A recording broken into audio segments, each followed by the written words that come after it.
Shalom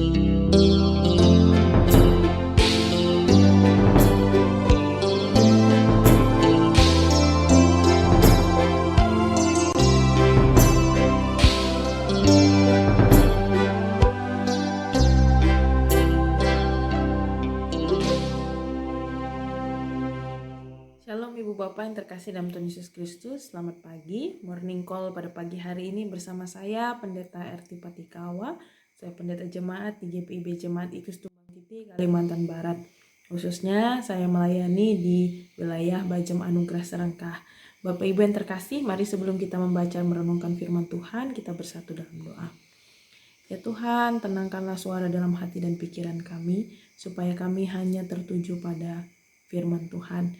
Tuhan tuntun kami, karena kami bersyukur bahwa hari hidup yang baru Tuhan telah berikan bagi kami. Di saat ini ya Tuhan, tuntun kami dengan Roh-Mu yang kudus, sehingga firman Tuhan tidak berlalu dengan sia-sia, tapi menjadi pegangan kami untuk menjalani kehidupan yang berkenan di hadapan Allah. Ini doa dan sembahyang kami yang hanya kami naikkan di dalam nama Tuhan Yesus Kristus. Amin. Bapak Ibu yang dikasih Tuhan, bacaan kita dari 2 Korintus pasal 5 ayat 6-10 yang berbunyi demikian di bawah judul perikop jangan tawar hati juga waktu menghadapi maut.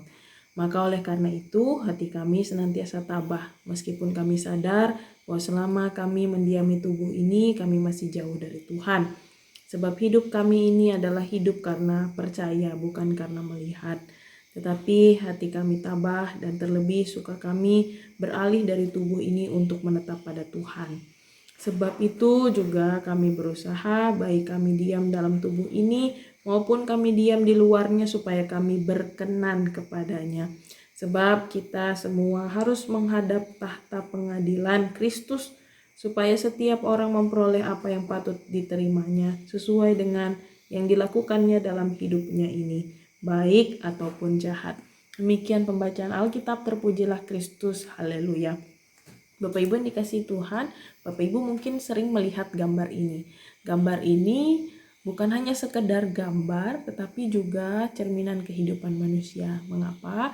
Karena kehidupan manusia seringkali manusia menilai manusia yang lain. Baik itu apa yang dikatakan, apa yang dikerjakan, apa yang dilakukan, semuanya dinilai.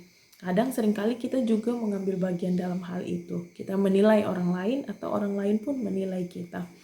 Dan hal itu yang sering terjadi dalam kehidupan kita. Nah, dalam bacaan kita, Paulus mau sampaikan kepada jemaat di Korintus bahwa nanti pun akan ada penilaian. Bukan penilaian dari manusia, tetapi penilaian oleh Kristus dalam tahta pengadilan Kristus.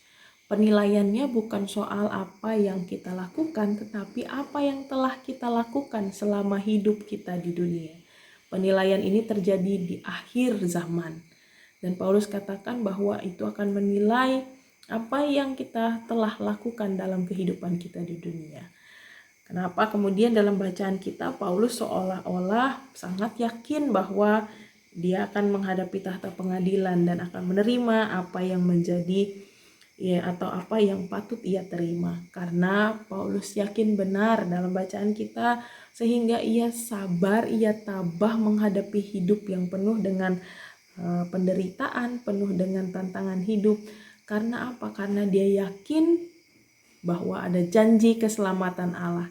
Itu yang kita dapat baca di pasal 4 ayat 16 sampai pasal 5 ayat 5. Paulus tahu bahwa walaupun tubuhnya merosot tetapi ia tetap dikuatkan. Tapi walaupun ia menghadapi penderitaan, tetapi ia akan menerima kehidupan yang kekal. Walaupun rumahnya di bumi dibongkar, Allah telah menyediakan suatu tempat kediaman di sorga bagi yang percaya kepadanya.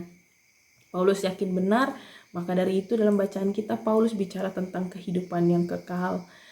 Mengapa Paulus yakin sehingga membuat ia sabar dalam menjalani hidup di dunia, bahkan menjalani pelayanannya yang penuh dengan penderitaan, tekanan hidup? Yang pertama yang dapat kita lihat di ayat 7. Karena apa? Sebab hidup kami ini adalah hidup karena percaya, bukan karena melihat. Paulus percaya bahwa janji Allah itu pasti akan ia dapatkan. Janji Allah itu pasti senantiasa menuntunnya. Janji keselamatan Allah itu akan ia dapatkan. Bahkan dia percaya pula bahwa dalam segenap pelayanannya semuanya karena Allah. Maka dari itu Paulus janjikan atau Paulus tuliskan dalam bacaan kita, makanya ia sabar, ia tabah dalam menghadapi hidup karena ia percaya bahwa janji keselamatan Allah, janji akan hidup dengan Allah dan dalam hidup dalam damai sejahtera di sorga kekal, itu akan ia terima. Sebab hidup kami adalah hidup karena percaya, bukan karena melihat. Mungkin kalau karena melihat dia akan putus tengah jalan karena menghadapi penderitaan, menghadapi tekanan, tetapi ia senantiasa dikuatkan karena percaya kepada Tuhan. Yang kedua dalam bacaan kita, kenapa Paulus sampai tabah dan sabar? Karena selain percaya, di ayat 9 dikatakan kami juga berusaha supaya hidup berkenan di hadapan Tuhan. Bukan hanya percaya, tapi juga berusaha untuk hidup berkenan di hadapan Tuhan. Hidup berkenan itu hidup sesuai dengan apa yang Allah kehendaki dan sesuai dengan firman Allah tentunya. Dan kemudian maka ketika kita percaya dan berusaha untuk hidup berkenan kepada Allah, berhadapan dengan tahta pengadilan Kristus bukan menjadi hal yang menakutkan di akhir zaman, tetapi menjadi hal yang dinantikan. Itu kemudian yang membuat Paulus menjadi sabar, tabah dalam menjalani hidup. Nah, bagi kita hari ini, kita kembali diingatkan ketika memulai pagi ini, kita diingatkan untuk percaya akan janji Allah. Janji Allah bukan seperti janji manusia, jambu, janji-janji busuk, tetapi janji Allah adalah janji yang sungguh-sungguh nyata dalam kehidupan manusia. Dan itu yang ditegaskan oleh Paulus dalam bacaan kita. Janji keselamatan Allah dipercayai oleh Paulus dan seharusnya juga dipercayai oleh kita. Walaupun menghadapi pergumulan, walaupun menghadapi tantangan, percaya bahwa janji Allah bukan hanya janji tentang keselamatan hidup kekal, tapi janji Allah juga senantiasa menuntun kita, menopang kita untuk melewati segala bentuk tantangan hidup dalam dunia. Bukan hanya percaya, kita juga diingatkan untuk tetap berusaha mengerjakan bagian yang kita dapatkan dari Tuhan sesuai dengan kehendak Allah. Berusaha untuk mengerjakan pelayanan, berusaha untuk mengerjakan pekerjaan, pendidikan, tugas-tugas lainnya sesuai dengan kehendak Allah. Yang sesuai dengan kehendak Allah adalah mengerjakan segala sesuatu dengan baik, sesuai dengan talenta karunia yang Tuhan berikan bagi kita. Dan ingatlah, untuk melakukan kehendak Allah bukan sibuk menilai seperti di gambar tadi, tetapi justru menilai diri kita. Apakah saya sudah mengerjakan segala sesuatu sesuai dengan kehendak Allah atau belum? Maka kalau belum, mulailah hari ini dengan melakukan apa yang jadi kehendak Allah, berusaha untuk hidup berkenan kepada Allah. Amin. Mari kita bersatu dalam doa. Bapa yang baik, kami bersyukur karena hari ini kami kembali diingatkan untuk percaya kepada Tuhan, percaya pada janji-janji Tuhan, bahwa janji Tuhan adalah ya dan amin yang menuntun kami pada kehidupan yang kekal. Kami bukan diingatkan hanya untuk percaya, tetapi juga kami diingatkan untuk berusaha melakukan sesuai dengan kehendak Tuhan. Kiranya Tuhan memampukan kami untuk hidup sesuai dengan kehendak Tuhan, sehingga betul-betul hidup kami berkenan di hadapan Tuhan. Tuhan, kami juga bersama-sama saat ini berdoa, kiranya Tuhan memampukan kami untuk melakukan kehendak Tuhan, melakukan firman Tuhan, sehingga firman ini tidak berlalu dengan sia-sia. Tuhan mampukan juga kami untuk melakukannya dalam hidup kami hari lepas hari. Terima kasih ya Tuhan, kami menyerahkan seluruh kehidupan kami hari ini dan seterusnya ke dalam tangan Tuhan.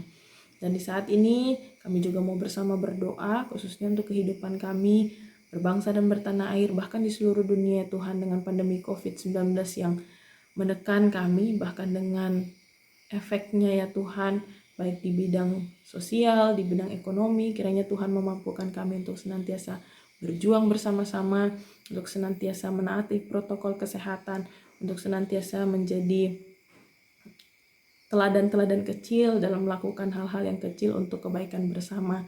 Kiranya Tuhan juga memampukan para pemimpin-pemimpin untuk memutuskan segala sesuatu sesuai dan seturut dengan kehendak Tuhan. Tuhan pimpin mereka dengan hikmat-Mu, sehingga apa yang mereka putuskan sesuai dengan kehendak Tuhan, dan apa yang boleh mereka putuskan juga untuk kepentingan bersama.